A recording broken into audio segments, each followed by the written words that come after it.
First off, Colonel Bierman, thank you. The words were awesome. They really did take me down memory lane all the way back to 1987. My first tour was the first best tour because, like you said, I got to meet Rox, and really my life started at that point, as far as I'm concerned. You're right, I never had big hair.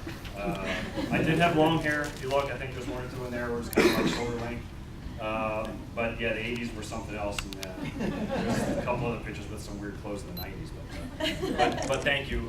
Like several other people have said, when they left the squadron here on other things, it was an honor to serve you as the commander, and I really wish I could stick around longer because I think working with you has been great. A breath of fresh air that came in, and just it was remarkable what you did for morale and everything just the day you walked in. So thank you for that. Also, let me also thank Ben Cooper for being up here. Lieutenant Poundstone is out there somewhere, probably running around doing some other errand for me this week. Thank you. Sergeant Reynolds being the de facto photographer, doing extra kind of stuff. Sergeant Morgan for proffering. John Hines, I know he's somewhere around there. He is. Did a lot for this today as well, and I appreciate it. After 27 years, especially so many years as an admin guy, I've done a lot of these things from your position, and I know it can be a very thankless job. So literally from the bottom of my heart, thank you. I know how much it goes into to do this kind of stuff. So it's kind of surreal being the guy on the opposite side for a change.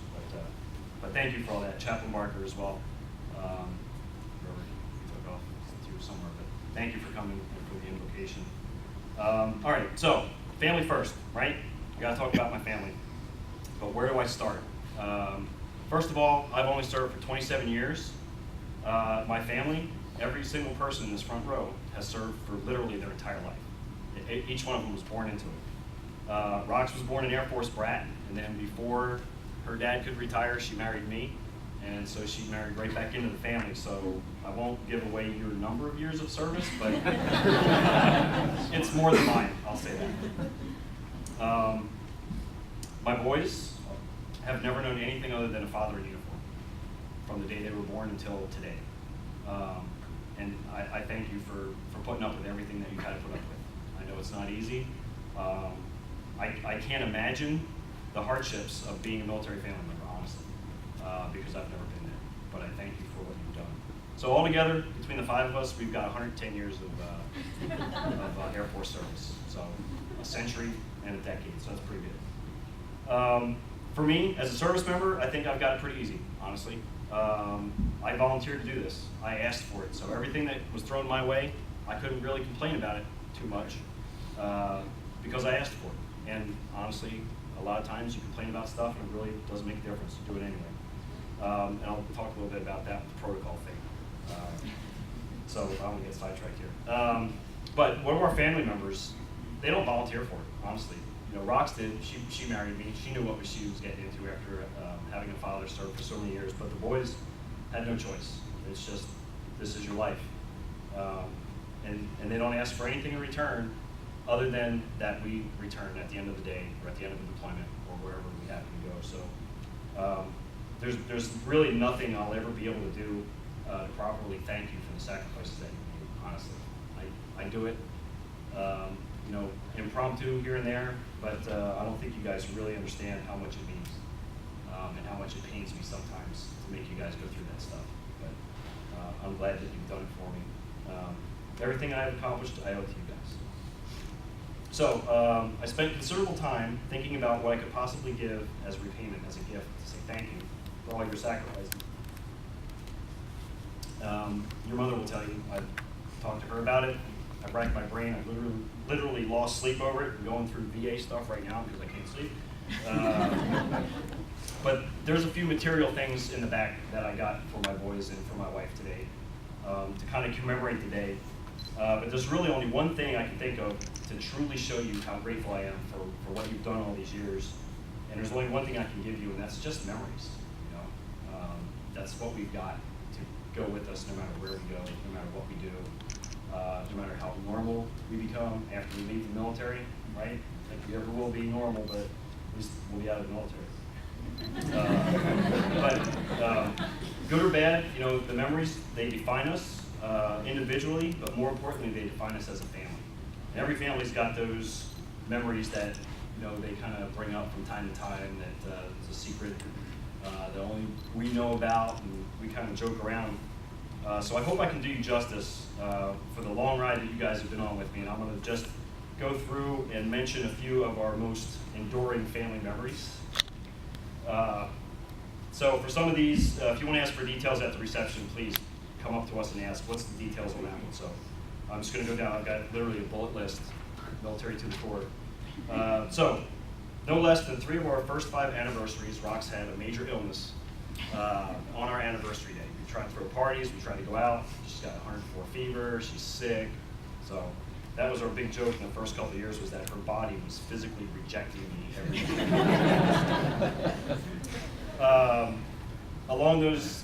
During those first couple of anniversaries, we were just a pair of 20-something know-nothings getting prenatal care in a German hospital with language and other barriers. And can you say culture shock? I mean, so that was interesting.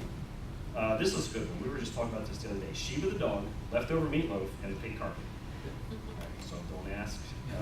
Right here anyway. Then we moved on to Saudi Arabia, which started out great.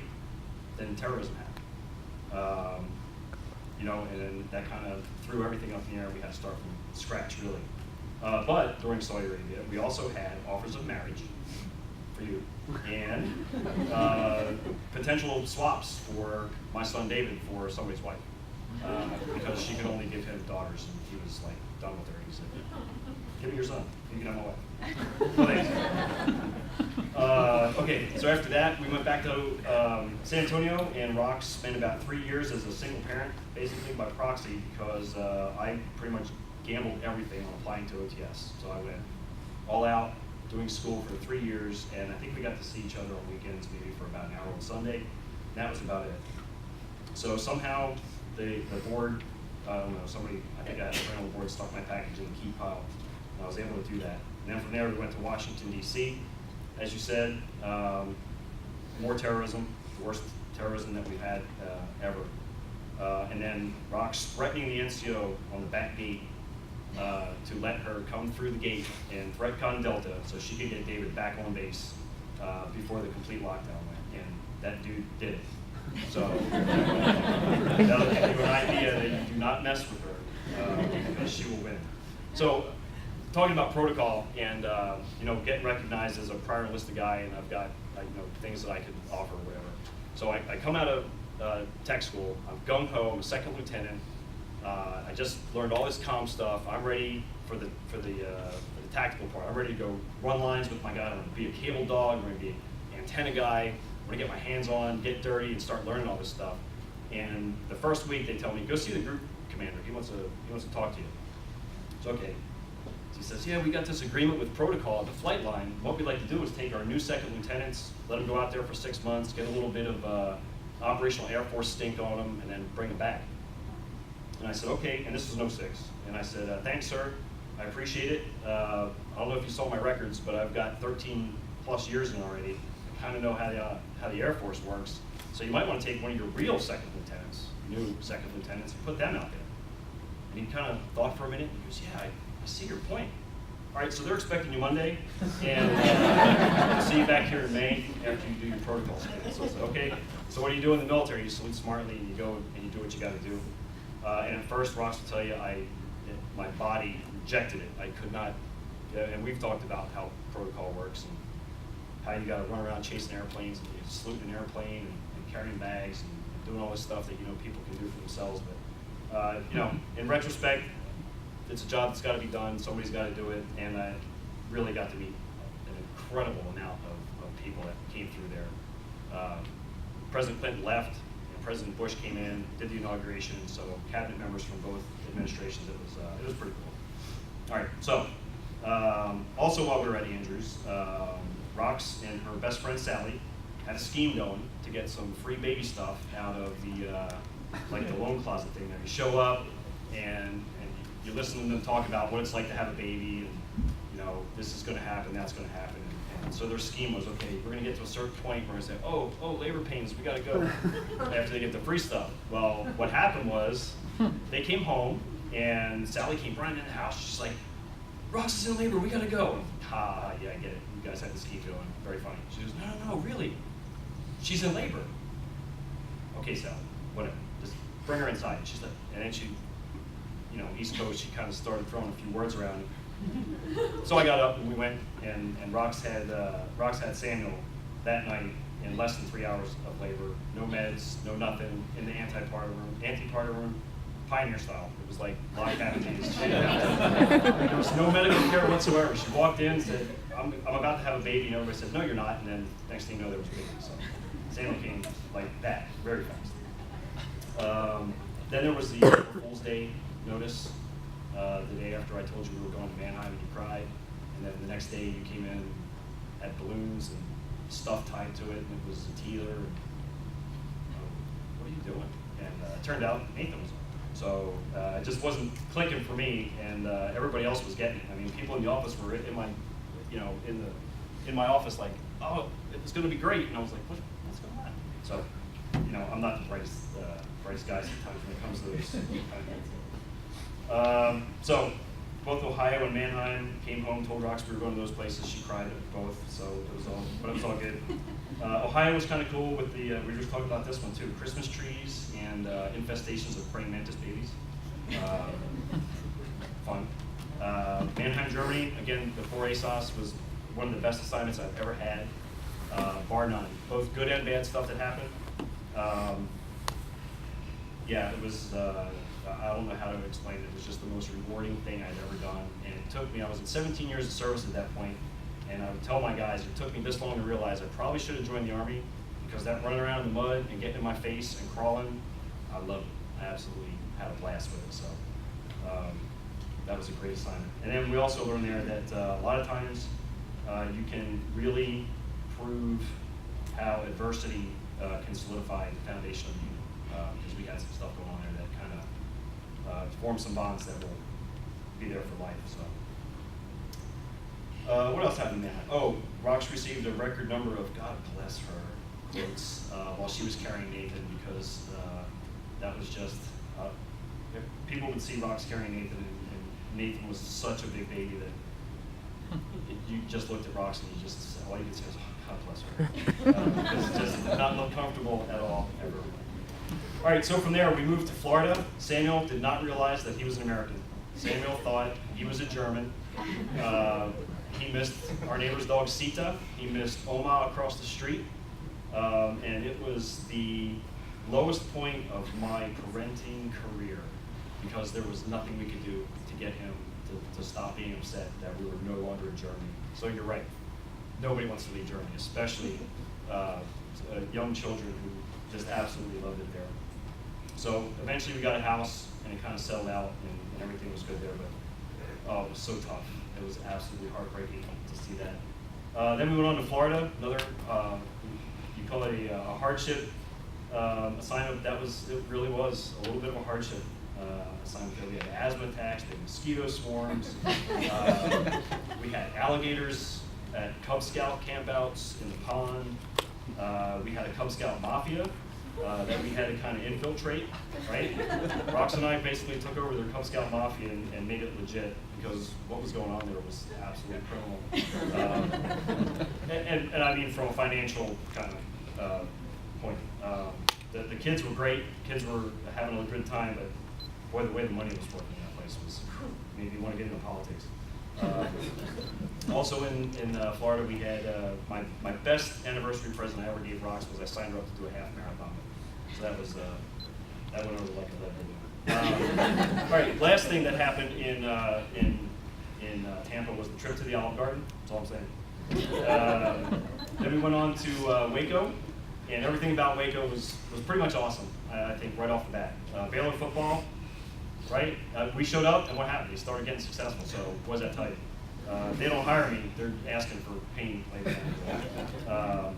David crushed high school there, even with an absolutely horrid credit transfer policy, which he's going through again now at Texas Tech, Hawaii, and back to Texas Tech, so I'm I'm sorry we hosed your academic career, but we absolutely did, and we owe you for it. So we will definitely pay you back. You can come home with something. And then Samuel and Nathan made friends with literally, I think, every kid in the neighborhood, which was pretty cool because that didn't usually happen. Some of the places that we went, so that was a lot of fun. Then we came to Hawaii, and the hikes, the beaches, the snorkeling, the scenery, everything's awesome here. But at the same time, it's proof of the lesson that you have to be careful what you wish for because you just might get it. I had Hawaii on my dream sheet for literally 27 years. And then we finally got here.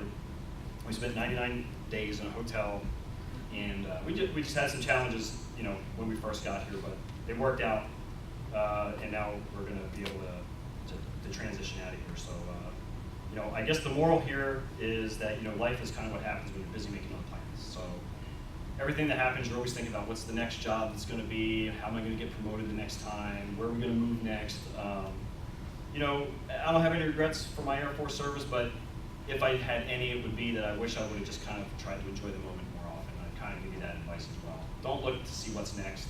There's a certain time that you have to worry about that kind of thing, you have to prepare for, but enjoy where you're at. Bloom where God plants you. We've got that plaque at our house that we're going to put down permanently when we get to Woodland, and it's going to stay there, and that's where we're going to put our roots, and it's going to be a good thing to be home. All right, so now thank you for listening to me on that. Now I'm going to do the old guy retiring reflection part. I'm going to try to get through it quick. I know nobody likes to sit through these things, but like I said, it's been 27 years, man. I've literally typing stuff. I've been to a lot of these ceremonies, like I said, and I'm not going to lie to you like everybody else does. I'm here to tell you right now, everybody at a retirement ceremony lies to you because they say, oh, every day has been great. No, you guys, every one of you out there in uniform knows that every day is not great, right? There's days in the military, and pardon my French, but there's days in the military that just suck. Peanut butter and jelly on toast by yourself in Saudi Arabia on Thanksgiving? Yeah, sucks. Hitting the floor in the chow hall with 500 of your closest friends because of incoming? Kind of sucks. And then the biggest one, realizing the chopper from which you just disembarked crashed 5 minutes later, killing all 18 on board. That's a bad day. That is a bad day. And that day made me realize a lot about what was important in life and what's not. So, that being said, I don't consider myself to really have sacrificed anything.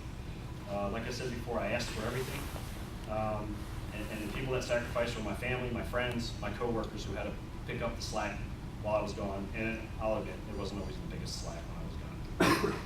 I said that at the luncheon. Colonel gave me some kudos for the CCRI. You guys all know it was all y'all, hands-on. And that's what I'm going to say right there. I will take no credit for that at all. You guys had it going before I even got here. So early on in my career, I was very lucky to work for some really incredible leaders, a lot of people similar to what we've got here in the unit. And they had an enormous impact on my future. And they made me want to excel, and they made me want to serve. They didn't just say, you need to show up and you need to do your job, or anything like that. But they made me want to be better than what the standard was. And I think the challenge for everybody here today is that you need to have that same impact on your airmen. You hit the nail on the head when you said that I found my sweet spot when it came to teaching and mentoring and that kind of thing. And it's the most rewarding thing I've ever done, was to sit down and talk to cadets at ROTC, whether it was formal counseling, or whether it was they just came in and had a question, or if we were out on the lead lab field or the PT field or whatever. Just having that interaction and having them say, well, how do I do this? And giving them that advice and then watching them succeed at it is just, it's unbelievable. So, take advantage of the opportunities that you're given to lead your airmen when you have it.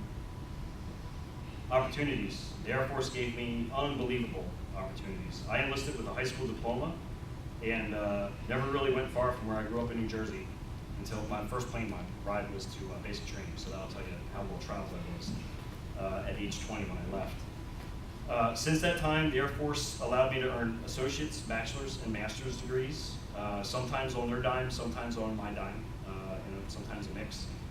They sent me to 4 continents, 24 countries, 39 states, and it's just been incredible.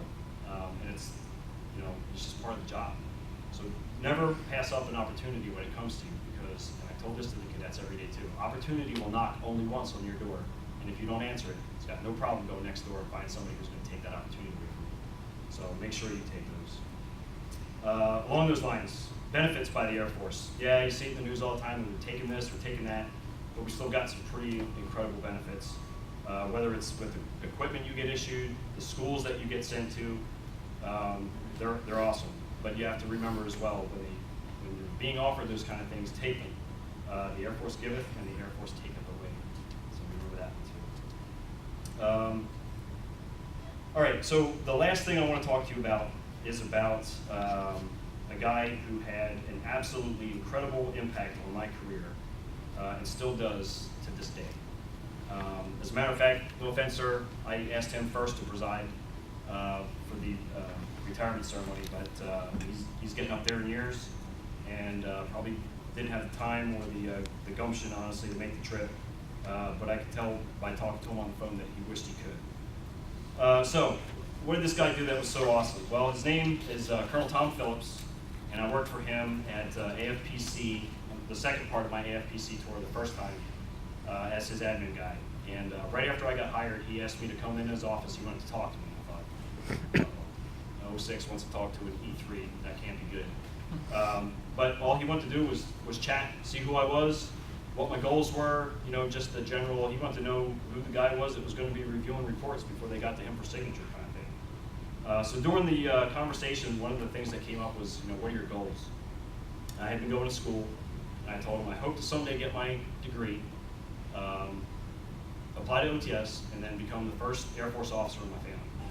We've got a ton of enlisted history in our family, and there's nothing against being enlisted. I loved being enlisted, but I wanted to become an officer. I wanted to be the first one in my family. And so he said, great goal. That's what I did. I enlisted in 1960, went to school, got my commission in 66, and here I am now as an 06.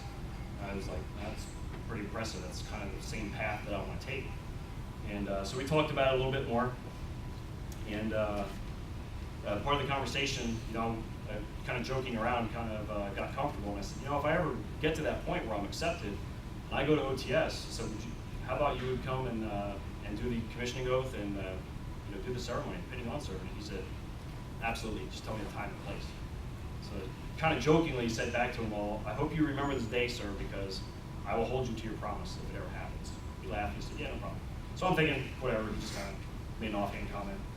And didn't think about it. So fast forward about 10 years, I finally crammed 4 years of a 4-year degree and only about 12 and a half years of study. So that was very efficient. And so, like I said before, they finally figured, that they put my package in the wrong pile, and I was able to get into OTS. And as soon as I found out that I was going, and I knew what my graduation date was, I gave Colonel Phillips a call. And he answered just like he always does. How you doing today, Dave? Because he's got me on, caller ID or whatever. And I said, good. We kind of chatted, how's Nita? How are the girls? The typical stuff. And then I said, sir, I don't know if you remember a promise that you made to me about 10 years ago. And he cut me off, and he said, tell me where I need to be, what time, and what uniform do I need to do, sir? And I tell you what, I'm getting chills right now talking about it, because the dude, he was the most incredible leader that I've ever worked for, and I would do anything for the guy. Other than my father, I think he's the man that's had more influence on my life in and out of the military than anybody else. And there's absolutely no way I can ever repay him for what he's done for me over the years. I was lucky to be able to work for him for a total of 6 years between 2 assignments, and he kind of treats me like his son, and his wife does as well. So, a great guy. And I hope that after we retire and get settled, we can drive up and visit him, because he's told me for years he wants to buy me a cup of coffee, if he wants me to call him Tom. But I can tell you it's not going to happen. He's always going to be coming for us. So anyway, him and Nita traveled to Maxwell Air Force Base on their own dime, in their own time, and shared in the proudest day of my career for my family and me. My sister Jean was there. She met him. She'll tell you, the guy could work a room instantly, and within minutes. You're asking him stuff, and before you know it, you're giving him your life story. And you knew that he was genuinely interested in what you had to say.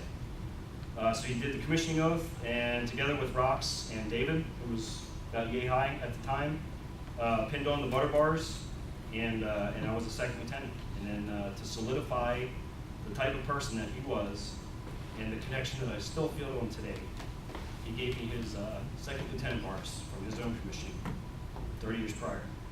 And they still hang on my wall with my commissioning certificate, and they always will. It's one of my most prized mementos of 27 years. So I honestly love the guy for all he's done and everything that he's meant for me. So if you can find someone like that during your service, you better hold on to that person and follow him around, and do whatever you can to hang on to him and consider it a success that you found. So, all right, it's after 3, bar's open. So that's it. I've said everything that I've wanted to say. I appreciate you hanging in there, listening without too much head bobbing. And my thanks for everybody here today, and especially for those that couldn't come, that had such an amazing impact on my life. Rox, again, there is absolutely no way that I'm ever going to be able to repay you. So I hope for the next at least 27 years, I'll just be at your beck and call. Honeydew lists or whatever you got for me, I'll make sure that it gets done, and you won't leave anywhere unless you say we're going. Okay? All right, so with that, I believe the bar is open at 3 o'clock. There's supposed to be a lot of food and drinks around here, and I would ask that nobody leave until it's gone, because the food can't leave this building unless it's in somebody's stomach. So please, if you're hungry, eat it. If you're not hungry, stop yourself, make yourself. So stick around. I think Colonel Gimron has given everybody in here the rest of the day. Sure. No, I am. So stick around afterwards, eat food, drink drinks, swap war stories, ask details. And no kidding, Texas hospitality is a real thing. If you're ever passing through Central Texas, most likely you'll be between Dallas and Austin or something like that, and nobody ever stops in Waco. But if you're coming through and you need a bathroom break, or you need a place to stretch your legs, you want something to drink for the rest of the ride, give us a call. Let us know. If you need letters of reference, letters of recommendation, anything, I'm always going to be there. So that's what I got. So thanks, and sick of bears.